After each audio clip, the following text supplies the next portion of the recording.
dobro počutje, da sem naspan, to je prva stvar. Zame je dobro počutje to, da dobro spim. Spanje, ključ. Spanje, da se dobro naspimo. Spanec. To spanje. Spanje. Definitivno spanec. Spanje. Naspite se. Med nasveti gostov za več dobrega počutja je spanec najpogostejši odgovor, kar ni presenečenje. Spanje je absoluten temelj dobrega počutja in zdravja. Ampak prevečkrat živimo v prepričanju, da je spanje izguba časa ali zgolj pasivni počitek. A kot bomo danes poznali v tej epizodi, je spanje najboljše darilo, ki ga lahko podarimo svojemu telesu in zdravju. Moj cilj je, da vam danes v tej epizodi kažem, zakaj je spanje sploh pomembno za nas, kaj se zgodi, če ne spimo dovolj, največje napake, ki jih delamo in nam kradejo spanec, kaj pomembni dober in kvaliteten spanec, ter enostavne nasvete in orodja, ki jih lahko implementirate v svoje življenje za boljši nočni počitek in kvaliteten spanec. V zaključku podcasta bom odgovoril tudi na nekaj pogostih vprašanj, ki jih dobim o spanju in odgovoril na specifična vprašanja s strani naših sledilcev. Pa začnimo.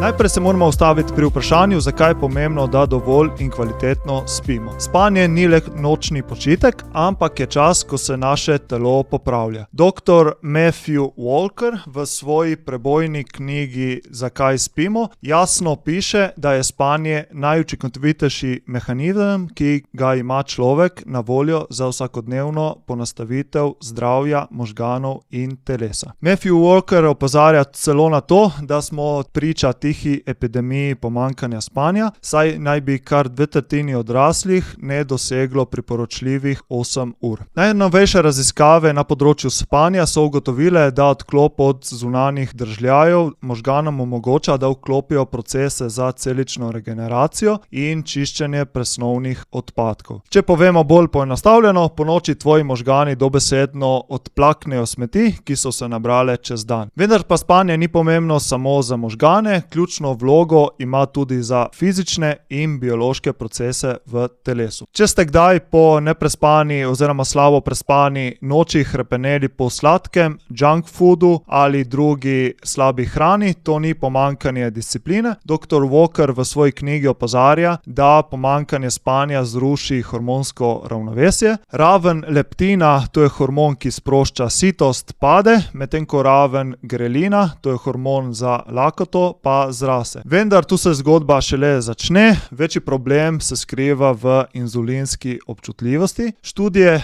izpostavljajo in so pokazale, da že nekaj noči skrajšanega spanca, recimo 4 do 5 ur, povzroča, da naše celice postanejo močno odporne na inzulin, kar imenujemo inzulinska rezistenca. V praksi to pomeni, da trebušna slinavka izloči tudi do 2-krat več inzulina, da bi telo sploh lahko posrkalo glukozo iz krvi. Po nekaj dneh slabega spanja tvoja presnova dobesedno preide v preddiabetično stanje. To pomeni, da sladkor ostaja v krvi, presežki pa se hitreje shranjujejo v obliki telesne maščobe. Spanje je torej ultimativni regulator našega krvnega sladkorja. Spanje tudi vpliva na naš imunski sistem. Že po nekaj slabo prespanih nočih naša odpornost pade. Kot izpostavlja dr. Walker, pomanjkanje spanja drastično zniža aktivnost tako imenovanih naravnih celic bijavk, ki se borijo proti virusom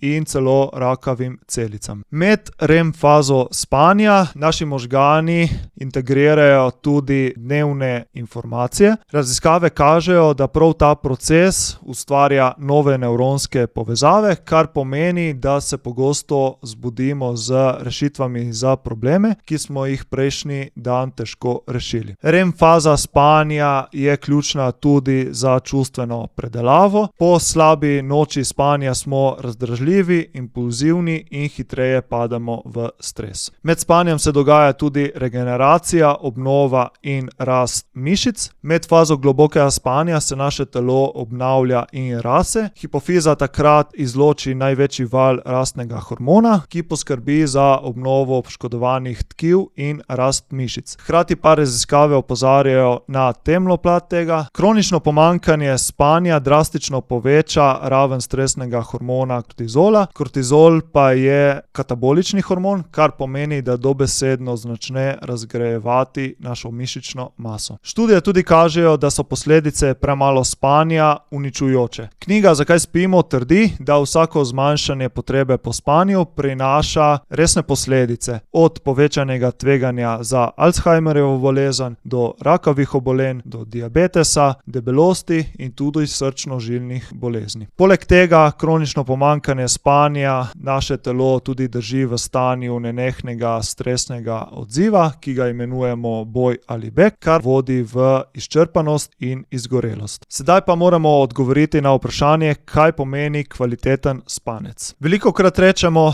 saj sem spal 7 do 8 ur, ampak sem še vedno utrujen. V bistvu pri spanju ni pomembna samo dolžina, bolj pomembna je kvaliteta spanca. Kvaliteten spanec pomeni, da gremo neprekinjeno skozi vse cikle spanja, brez da bi se medtem zbujali oziroma da bi nas prebujali zunanji motilci ali lasten stres. Pravi pokazatelj kvalitete spanca sta globok spanec, non-REM sleep, kjer se fizično telo obnavlja in obnavljajo mišice, ter REM spanec, kjer se obnavljajo naši možgani, se procesirajo čustva in se utrjuje spomin. Znanost in tudi dr. Walker sta pri dolžini oziroma kvaliteti spanca enotna. Odrasel človek naj bi potreboval nekje med 7 in 9 ur spanja na noč. Ljudje, ki lahko preživijo samo na 5 urah spanja ali manj in mislijo, da so v redu, pogosto delujejo na adrenalinu in kortizolu. Sicer obstajajo tudi nekatere genske mutacije, ki nekaterim posameznikom omogočajo, da potrebujejo veliko manj spanja kot ostali. Eden izmed teh redkih primerov je tudi Ivo Boscarol. Če vas zanima več, zakaj lahko Ivo Boscarol spi samo 2 uri na noč in deluje normalno, si poglejte epizodo podcasta, ki sem jo posnel pred nekaj časa v tej kartici zgoraj ali na povezavi v opisu tega podcasta. Kot smo prej omenjali, najbolj pomembna stvar pri spanju je kvaliteta spanca, ki pa se meri in določa na podlagi ciklov. V priporočljivih 7 do 9 ur spanja bi morali za optimalno počutje doseči približno 1 do 1,5 ur globokega spanca in 1 do 2 uri REM spanca. Skupaj bi mogli tako v globokih fazah spanja prespati približno 30 do 40% noči. Če vaša pametna ura oziroma sledilec za spanja pokaže manj od tega, se boste verjetno zjutraj zbudili utrujeni, ne glede na to, koliko časa ste prespali. Sedaj pa se ustavimo pri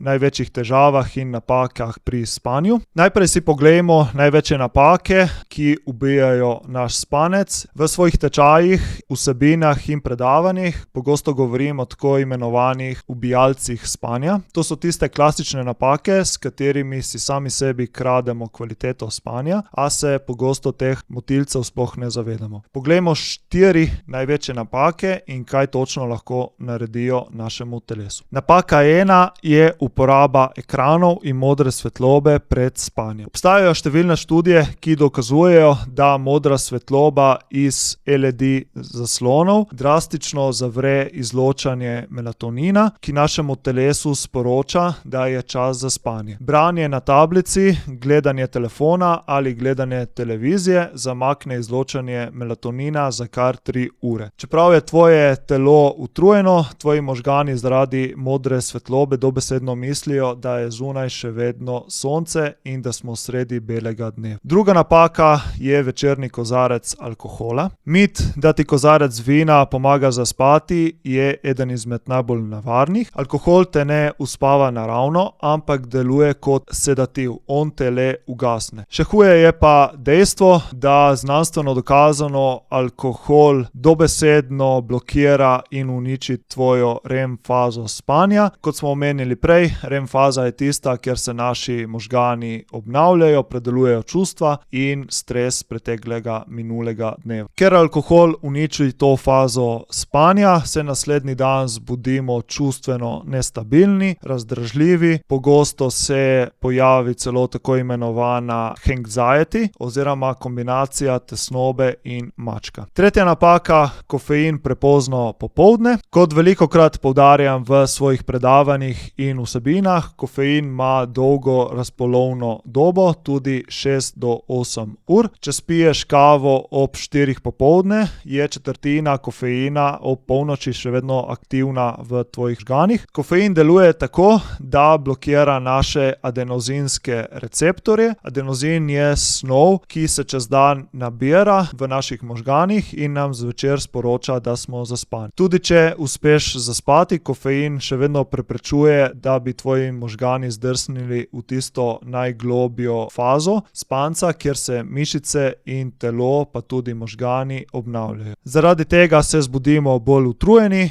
posežemo po dodatni kavi in se ustvari začarani krog. In še zadnja napaka, četrta napaka so preobilni in prepozni obroki. Da bi naše telo prišlo v stanje globokega spanca, mora naša jedrna telesna temperatura nekoliko pasti. Če tik pred spancem zaužijemo obilen obrok, preusmerimo ogromno krvi in energije v naš prebavni trakt, prebava pa ustvarja toploto. Naše telo namesto globokega počitka prioritizira prebavo hrane in zato slabše spimo in se zbujamo bolj utrujeni. Sedaj se pa ustavimo pri eni izmed najpogostejših težav s spanjem in to je nespečnost. Nespečnost oziroma to, da zvečer ne moremo spati, je lahko posledica enega ali več že omenjenih faktorjev, teh ubijalcev spanja. Pogosto je pa nespečnost nezmožnost, da bi utišali svoj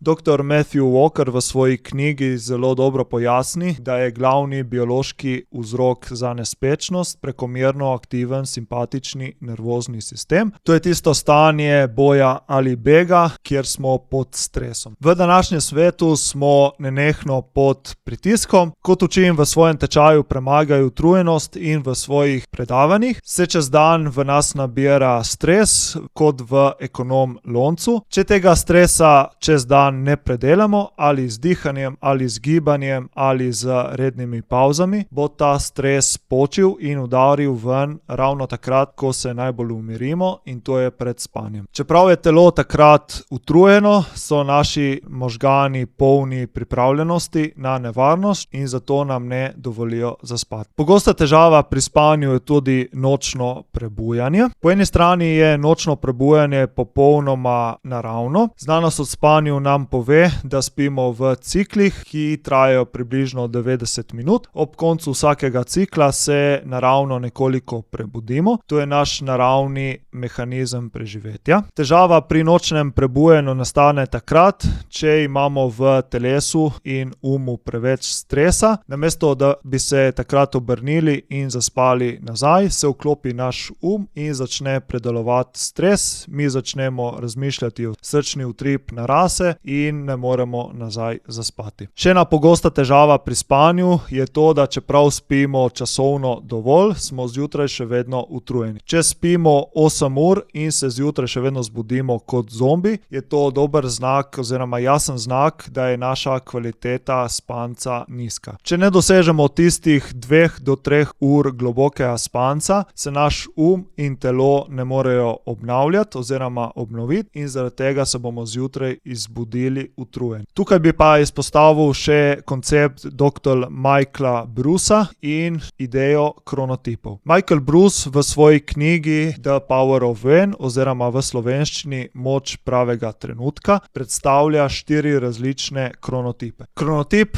določa naš dnevno-nočni ritem in dr. Michael Bruce v zdaj omenjeni knjigi loči 4 kronotipe. Leva, ki je jutranji tip, medveda, ki je normalen kronotip in je značilen za večino populacije. Potem imamo volka, ki je nočni kronotip, in pa delfina, to so pogosto insomniaki, se pravi ljudje, ki imajo težavo zaspati oziroma se čez noč prebujajo. Če smo po naravi recimo volk, se pravi večerni tip, a se na silo zbujamo prezgodaj zjutraj, nas bo budilka zbudila ravno med našo najglobjo fazo spanja. Volkovi dosežejo dosežejo REM spanec in globok spanec v drugi polovici noči oziroma proti jutru. Če nas takrat budilka zbudi, teh globokih faz spanja ne bomo dobili in bo to povzročilo slabše počutje, zmedenost, razdražljivost in ta občutek možganske megle, ki lahko drži tudi cel dan. Sedaj pa si poglejmo, kako optimizirati svoj spanec in najboljše nasvete za boljši in bolj kvaliteten spanec. Moj prvi in mogoče najbolj pomemben nasvet za boljši spanec je to, da se spanje ne začne zvečer, ampak že zjutraj. Če želimo zvečer hitro zaspati in se ponoči ne prebujati, moramo dan začeti pravilno. Naš cirkadiani ritem, to je dnevno-nočni ritem, je neposredno povezan z hormonom kortizolom. Kortizol ni samo slab oziroma stresni hormon, zjutraj ga nujno potrebujemo. Ko se zjutraj zbudimo, naše telo sproži naravni jutranji spike oziroma dvig kortizola. Ta dvig kortizola telesu in možganom sporoči, da se je dan začel in da smo budni. Če imamo zjutraj visok kortizol, bo ta do večera naravno padel in šele ko kortizol zvečer pade, se lahko začne sproščati hormon spanja melatonin. Če pa smo ves dan zaprti v pisarnah, se zjutraj ne izpostavljamo jutranji svetlobi oziroma smo čez dan izpostavljeni kroničnemu visokemu stresu, bo kortizol zvečer ostal še vedno povišan in visok. Zaradi tega se hormon melatonin ne bo sproščal in ne bo mogel opraviti svojega dela. Drugi nasvet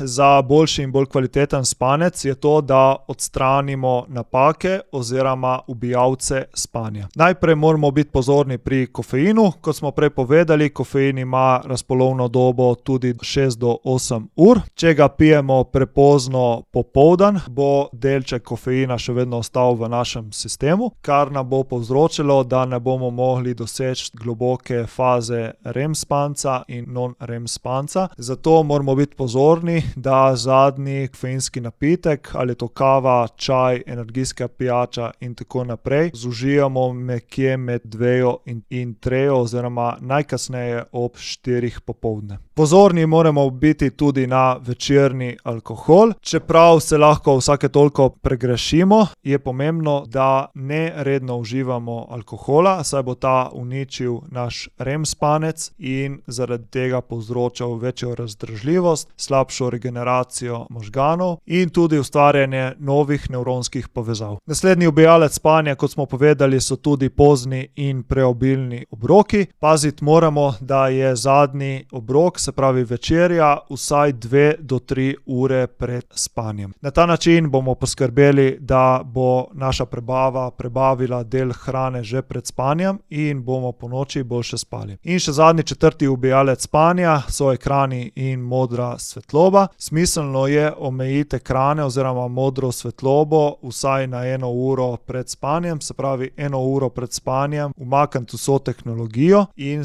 ne izpostavljati svoje oči oziroma možgane modri svetlobi. Lahko si pomagamo tudi z raznimi orodji in tuli. Lahko uporabljamo očala, ki blokirajo modro svetlobo. Na naših telefonih lahko namestimo filter, ki naredi to modro svetlobo manj škodljivo za oči. Isto lahko naredimo tudi na računalnikih, televizijah in tudi smiselno je zvečer zapreti oziroma ugasniti luči oziroma imeti oči do nekje višine oči oziroma glave. Pri zmagovalni večerni rutini se lahko tudi pomagamo z pravilom 8-3-2-1, se pravi 8 ur pred spancem nič kofeina, 3 ure pred spancem zadnji obrok, 2 uri pred spancem konec z delom in izvajanje sprostitvenih tehnik, s katerimi predelujemo stres, ki se nam je nabral čez dan, in 1 ura pred spancem konec z ekrani in modro svetlobo. Pri kvaliteti spanca je pa pomembno tudi ureditev našega spalnega okolja. Naša spalnica mora postati tako imenovana jama. Kakovost spanca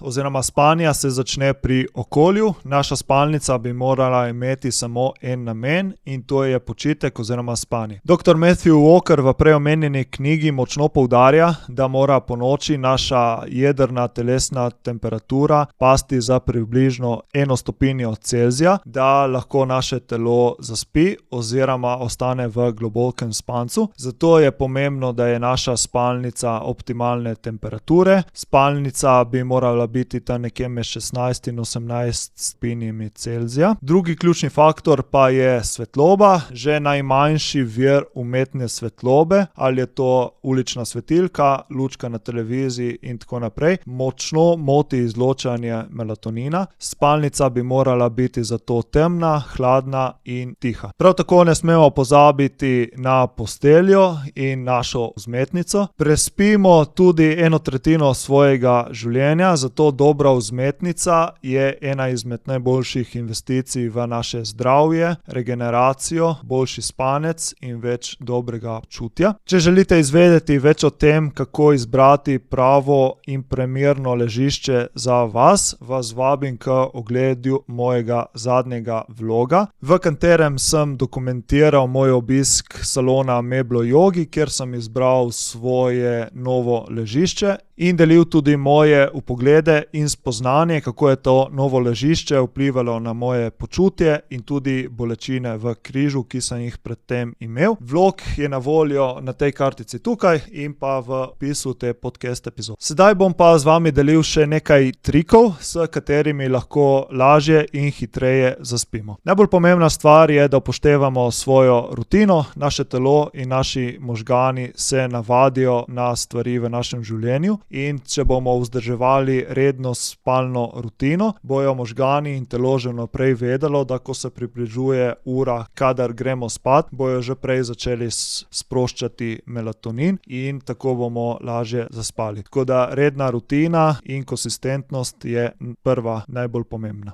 Če pa imamo zvečer težavo zaspati, je tukaj nekaj trikov, s katerimi si lahko pomagamo. Prvi je trik z toplo prho oziroma toplim tušem. Dr. Walker priporoča kopel oziroma prho tik pred spanjem. Vroča voda povzroči, da se žile po površini naše kože razširijo. Ko stopimo iz banje oziroma tuša, telo skozi te žile množično oddaja teploto in jedrna temperatura telesa pade in kot smo že prej povedali, da hitro zaspimo in da bolj globoko spimo, je ključno to, da po noči oziroma zvečer temperatura našega telesa pade. Drugi nasvet je to, da zvečer spraznimo svoj Kot smo že prej govorili, stres je glavni razlog za nespečnost. Vzamemo lahko svinčnik in papir oziroma začnemo pisati v naš dnevnik in zapisovati vse obveznosti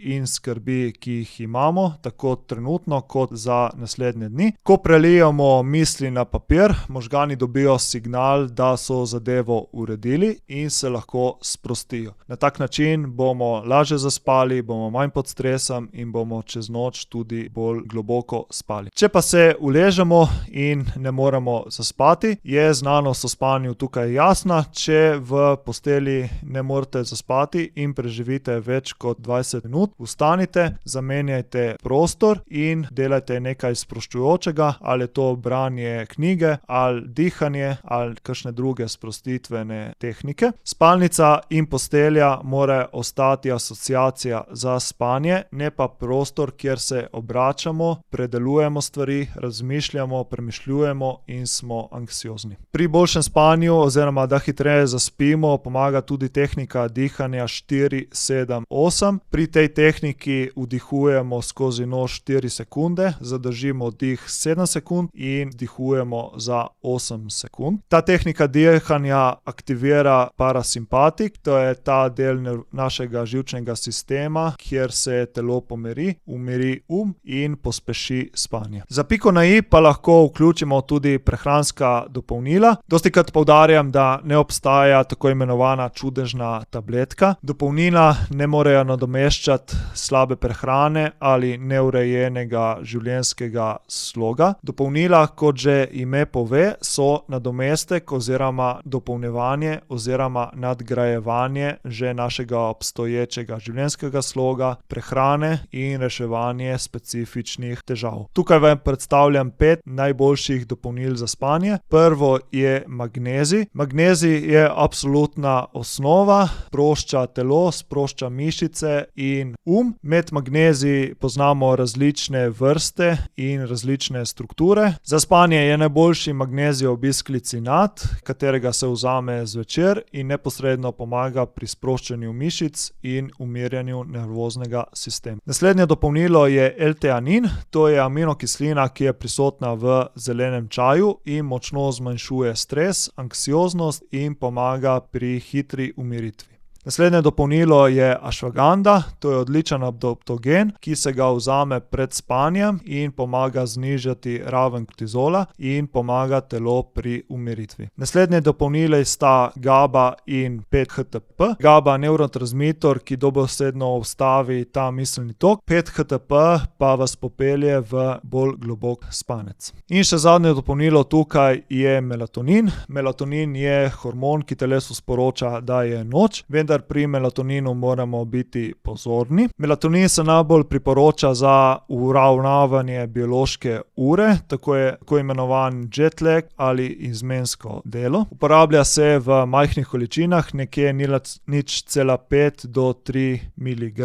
Višji odmerki melatonina pa lahko zavrejo našo lastno tvorbo melatonina. Sedaj delim pa še bonusni set in to je zalepiti usta. Za tiste, ki želite svojo regeneracijo in spanec dvigniti še na višjo raven, vedno predlagam eno izmed najboljših in najmanj poznanih trikov. To je, da si zalepimo čez noč usta, to v angleščini imenujejo mouth taping. Vzamemo lahko medicinski trak in s takim majhnim trakom si zalepimo usta po sredini, kar nam bo pomagalo čez noč dihati skozi nos. Nosno dihanje aktivira parasimpatični živčni sistem, poveča dotok kisika v možgane in drastično poglobi spanec. In za konec tega podcasta imamo še nekaj odličnih vprašanj, ki jih sam pogosto dobim okoli spanca oziroma so bila predlagana s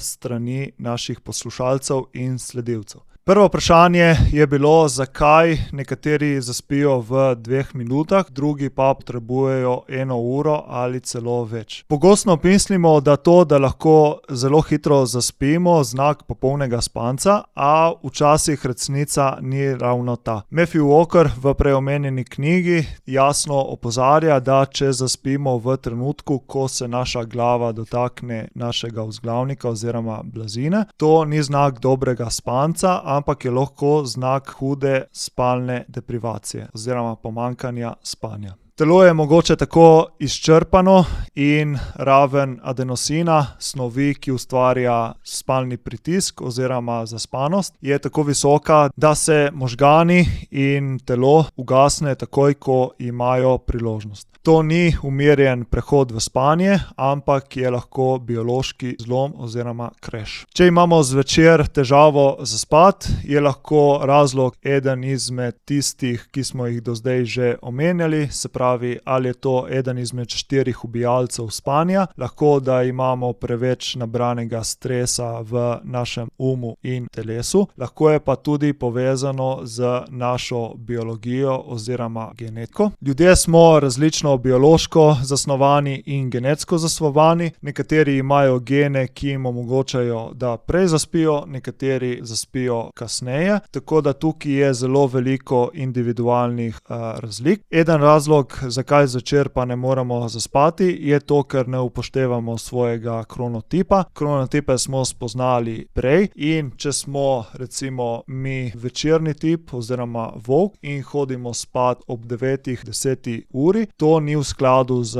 našo biologijo in našo zasnovo telesa. Tako da to je tudi lahko razlog, zakaj zvečer ne moremo hitro zaspati. Pogosto vprašanje, ki ga dobim glede spanca, je tudi, zakaj se zbujamo med 2 in 4 uro po noči, oziroma dostikrat okrog 3 po noči. Prebujanje v tistem delu noči je pogosto povezano z 3 biološkimi mehanizmi. Prvi je skok kortizola. Običajno okrog 3 ure zjutraj naša telesna temperatura začne počasi se dvigovati, telo pa začne sproščati prve majhne količine kortizola. To je hormon, ki nas zbudi in nas pripravi na jutro. Če pa smo čez dan pod kroničnim in visokim stresom, je naš bazalni nivo kortizola že tako visok, da ko se pojavi ta naravni dvig kortizola in se sešteje z dnevnim stresom, tvoje telo potisne čez rob.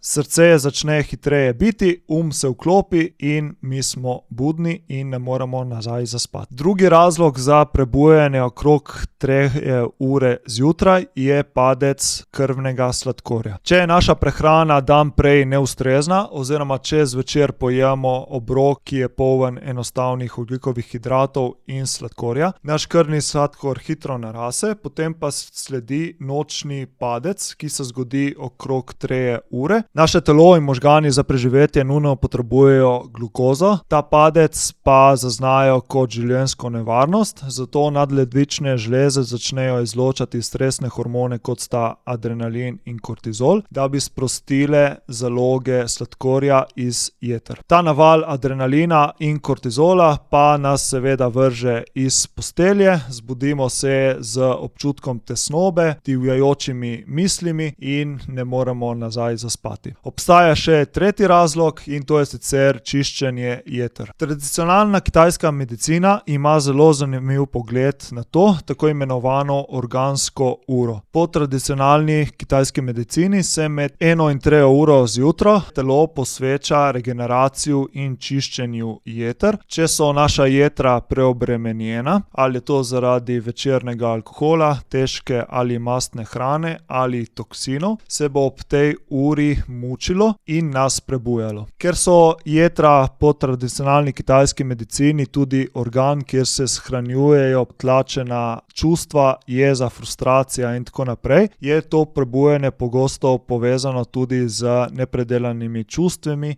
prejšnjega dne. Še eno vprašanje, ki ga pogosto dobim, je to, da je absolutni optimalen čas za spanje do 22 ure in da vsaka ura kasneje, ko gremo spat, močno poveča tveganje tako za bolezni, kot tudi za zdravstvene težave. In ven z tega je sledilo vprašanje, ali je to res in ali če hodimo kasneje spat, si delamo škodo. Ta trditev izvira iz zelo obsežne britanske raziskave, ki je bila objavljena v reviji European Heart Journal, kjer so spremljali več kot 88,000 ljudi. Študija je pokazala, da je bila najmanjša pojavnost srčno-žilnih bolezni pri ljudeh, ki so hodili spat med 22 in 23 uro. Pri tistih, ki so hodili spat do polnoči, pa je bilo tveganje za 25% večje. Zato se je okrog tega ustvaril mit, da moramo hoditi spat vsaj do 23 ure. Vendar tukaj bi izpostavil moj kritični pogled.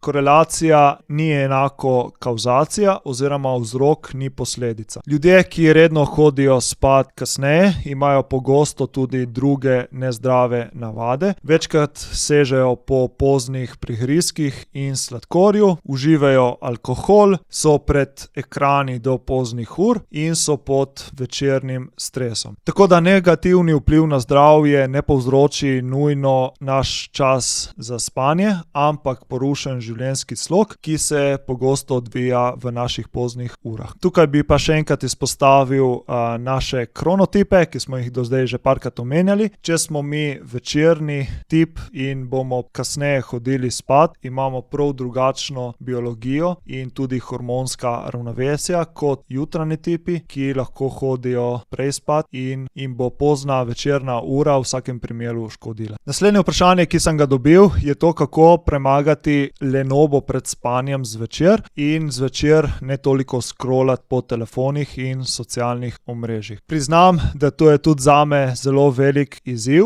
in včasih oziroma pogosto je razlog za večerno scrollanje nizek dopamin zaradi utrujenosti in stresa čez dan. Ko smo zvečer utrujeni oziroma izčrpani, naši možgani iščejo hiter dopamin in hitro zadovoljitev oziroma hitro in poceni energijo. Zato nam recimo zvečer nam paše scrollati po socialnih omrežjih ali gledati serije, ker nam bo to dalo hiter dopamin in nas bo napolnilo.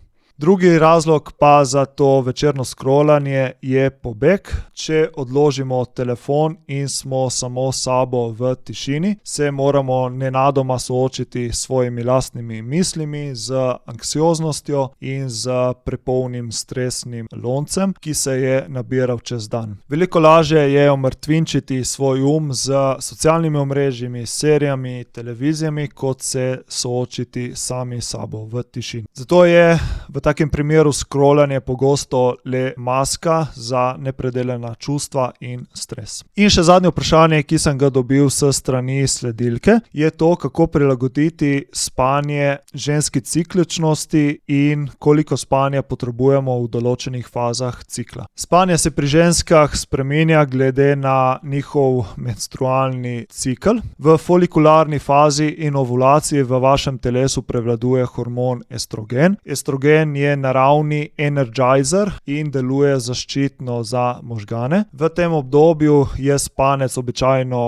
najboljši, najlažje zaspiste in pa tudi faza REM spanca je optimalna. Vaša potreba po dodatnem spancu in počitku je takrat najmanjša in tudi pogosto se zbudite polni energije in odpornejši na stres. V lutealni fazi se stvari začnejo malo zakomplicirati in pogosto nastopi tako imenovana predmenstrualna nespečnost. Po ovulaciji prevzame nadzor hormon progesteron in čeprav je progesteron sam po sebi pomirjujoč, prinaša en izziv, dvigne jedrno telesno temperaturo za približno 0,3 do 0,5 stopinj Celzija. Kot smo prej omenili, naša telesna temperatura mora pred spanjem pasti za vsaj 1 stopinjo Celzija, da lahko preidemo v globok spanec. Ker žensko telo v lutealni fazi toplejše, je težje zaspati, pogosteje se zbujate in prav zaradi tega tudi proizvodnja melatonina upade. V tistem času potrebujete več časa v posteli, da dobite enako količino spanca in regeneracije. Potem pa nastopi faza menstruacije, kjer tako estrogen kot tudi progesteron strmoglavita na najnižjo raven. Telo porablja ogromno energije za obnovo in luščenje maternične sluznice, hkrati pa izgubi z krvjo tudi veliko železa, kar lahko vodi v fizično izčrpanost. V tisti fazi je vaša potreba po spanju najvišja. Telo dobesedno kriči za počitkom, spanec pa pogosto dodatno motijo še fizične bolečine in krče. Tako da tukaj bom predlagal 3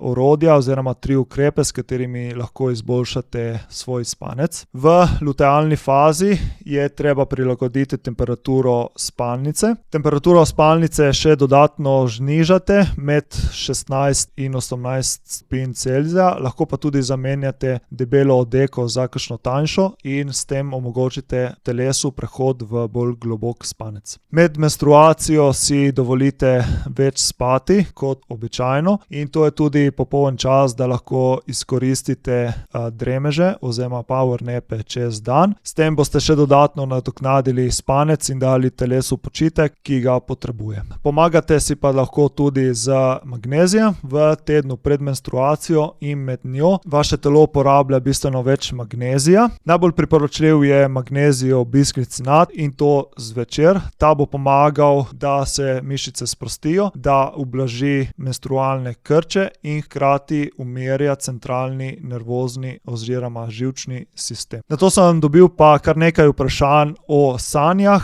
zakaj sanjamo, zakaj se nekateri ne spominjajo sanj oziroma zakaj tudi sanjamo neke stresne dogodke oziroma ljudi iz naše preteklosti. Od sanj in sanjanja nimam veliko znanja in izkušenj, bomo pa na podcastu zelo kmalu gostili strokovnjakinjo za spanje. Tako da, če vas zanima ta tematika, dajte se naročiti na naš podcast, da te epizode ne zamudite. In to je to za to dolgo epizodo o spanju. Zares upam, da vam je ta poglobljen pregled spanja odprl oči in spremenil vaš pogled na spanje in počitek. Če si boste iz tega podcasta zapomnili eno stvar, naj bo ta. Spanje ni luksus in ni izguba časa, je temelj našega zdravja, počutja in energije. Ne osredotočajte se na samo dolžino spanca, temveč bolj na kvaliteto spanca. Uporabite nasvete iz tega podcasta za optimizacijo spanca in bodite pozorni na vse ubijalce spanja, ki kvarijo kvaliteto vašega nočnega počitka. Prav tako je pa pomembno, kot pri ostalih stvareh v življenju, da si spanje prilagodimo sebi. Potrebujemo različno dolžino spanca, nekateri smo bolj večerni tipi, drugi ste jutranji tipi, nekaterim odgovarja tak način spanca, drugim drug, tako da zmeraj na koncu moramo stvari prilagoditi samemu sebi. Danes smo predelali res ogromno informacij in vsebin, ampak priporočal bi vam, da ne poskušate spremeniti vsega naenkrat, vendar se osredotočite na eno ali dve stvari, ki jih lahko trenutno implementirate v svoje življenje in bodite pri tem čim bolj konsistentni. Če ste pripravljeni iti v akcijo in vzeti počutje v svoje roke, vas v opisu te epizode čaka brezplačno darilo, akcijski načrt za optimizacijo spanja in moj vodnik po prehranskih dopolnilih. Prinesete si jih popolnoma brezplačno na spodnjih povezavah. Če pa čutite, da je vaša utrujenost pregloboka in se soočate z izgorelostjo, potem vas vabim k ogledu mojega spletnega tečaja Premagajmo utrujenost. Vse to je na voljo na povezavah v opisu tega podcasta. Ukolikor vam je bila ta epizoda zanimiva in uporabna, dajte se naročiti na naš kanal za dodatne vsebine o dobrem počutju, zdravju, osebnostni rasti. Prav tako lahko delite ta podcast z nekom, ki mu bo prišlo prav, in tudi komentirajte v komentar spodaj, kakšna je vaša največja težava pri spanju oziroma s čim se najbolj soočate v vašem življenju. To je to za ta podcast. Najlepša hvala, da ste bili danes z mano. Lepo bodite, dobro spite in se vidimo in slišimo v naslednjih epizodah podcasta. Čau, čau.